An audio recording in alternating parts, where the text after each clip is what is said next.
Without even realizing it, adrenal fatigue could be affecting you or someone you love.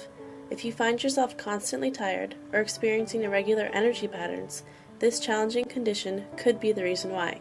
In this short clip, Dr. James Wilson, world-renowned expert and author of Adrenal Fatigue, the 21st Century Stress Syndrome, reveals 3 important aspects of adrenal fatigue. First, how to recognize the signs and symptoms. Second, how adrenal fatigue may be affecting your life. And finally, why adrenal fatigue is often not diagnosed.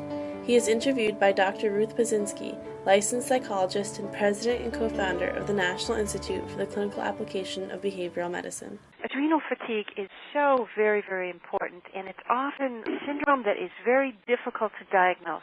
There's going to be important stuff that you're going to want to pay attention to here. Because to me, the signs and symptoms of adrenal fatigue are easy to recognize. And one of the ways you do it cheaply is by looking at the energy patterns.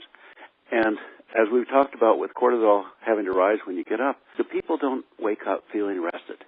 They feel tired even though they've had 8 hours of sleep. They often feel like they need coffee or cola to get going or keep going during the day. So they have to slug it back in order to get going or to keep going. They'll often have a midday low around 10 o'clock in the morning. They'll need to have something to boost them up.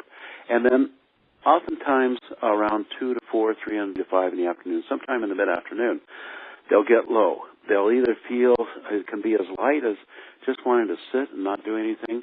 It can be as severe as having to lay down and having to rest. And that can last as few as 10 to 15 minutes, and it can be as long as an hour and a half. So we have this morning fatigue, oftentimes with a 10 o'clock or 10:30 low. They usually feel better after their noon meal. They feel an afternoon low. And then it's an interesting thing. About 6 o'clock, it's like you turn the magic switch, and they feel better than they felt usually during the rest of the day. They feel good and balanced till about 9:30 at night, and then if they get sleepy, hopefully they'll go to bed, but a lot of people aren't because they're type 1 type of people, so they fight it until 11 o'clock. And then they get a second wind.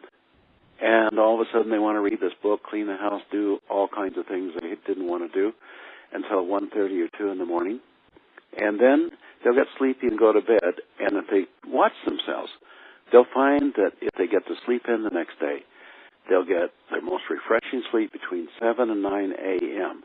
And if they're allowed to sleep until about 9 a.m., they'll feel a lot more refreshed when they wake up than if they have to get up around 6:30 or 7. Now, why is that? Well, it's because getting up is a mild stressor. And if they don't have to use up their cortisol for getting up, if they can let that slide when cortisol normally is having to be used, if they let that go, they've got enough cortisol to do better during the day. Okay, so let's talk more about why does medicine not recognize adrenal fatigue more often? Well, I hate to say it, but there might be a good influence of the drug companies here, in the sense that in order to successfully treat adrenal fatigue, there's not usually drug required.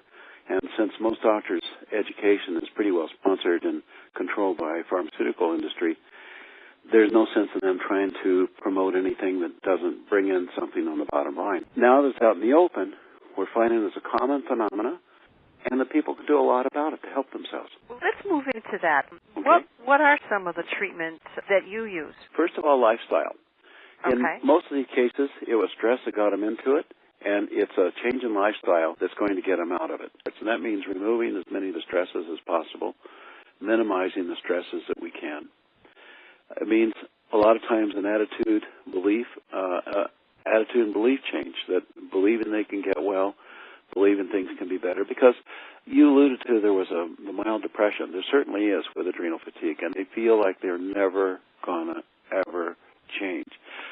It's not true. That when we get the people to shift and they start eating the right foods, they start living an appropriate lifestyle like getting 8 hours of sleep, about taking rest, about finding enjoyable activities and not pushing themselves pedal to the metal, they take the right supplements, then we find that life turning around again and becoming that person, sometimes for the first time in their life, but often returning back to the person they used to be.